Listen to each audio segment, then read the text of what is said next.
right, we've got our boat put in the water and we're getting ready to start it for the first time. First thing you want to do is be able to supply the engine with fuel, and that is equipped with a primer bulb. There's an arrow on the primer bulb indicating the fuel flow direction. It's easier if you point that arrow in the up direction, squeeze the primer bulb to supply the engine with fuel, and you squeeze it until it gets hard. We've now supplied the engine with fuel and we're ready to move forward to start. First thing you want to do is be sure that your emergency kill switch lanyard is installed, and then also attached to you for safety purposes. In the event that you get tossed away from the helm, it'll shut the boat down.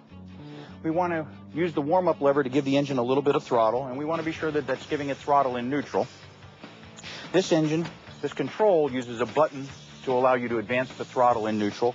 Some control boxes you have to pull the lever out to advance it. Some of them have an individual warm-up lever.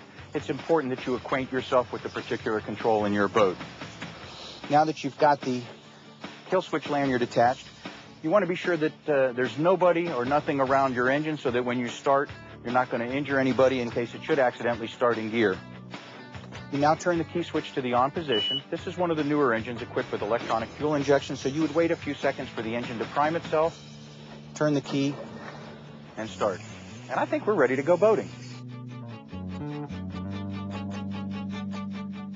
This is a common problem, believe it or not. Most boats nowadays are installed with a neutral safety switch, and what that does is it prevents a boat from starting in gear. It's usually brand new boat owners. They've knocked the throttle in gear, or they've turned it off in gear, and they don't realize that when they go to turn the key, nothing will happen. If the throttle's in gear, the neutral safety switch is activated, and it won't allow the engine to start. So I'll get calls, and they think that there's something major with their boat, or some type of electrical problem. That's just simply that the throttle's in gear.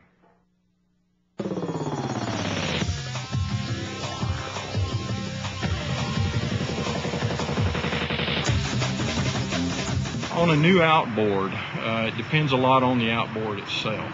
There's a lot of new technology in the two-stroke industry, the two-stroke field that gives a high-pressure direct injection so that an outboard can meet new EPA standards that are in place as of 2006. There's also four-stroke engines. Depends on the motor itself. There's still some carbureted two-stroke motors available. Those have a little different break-in than, say, a fuel-injected two-stroke or even a high-pressure direct injection two-stroke.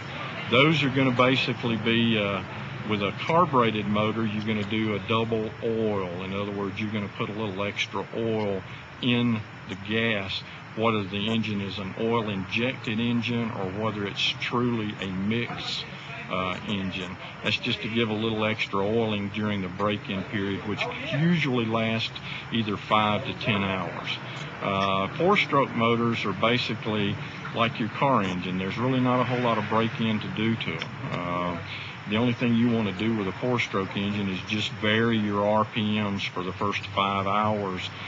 What you're trying to do is get the rings on the piston to seat so that you'll get good oiling and no blow-by, that sort of thing. With two-stroke engines, again, it's still a 5 to 10 hour deal, varying the RPM.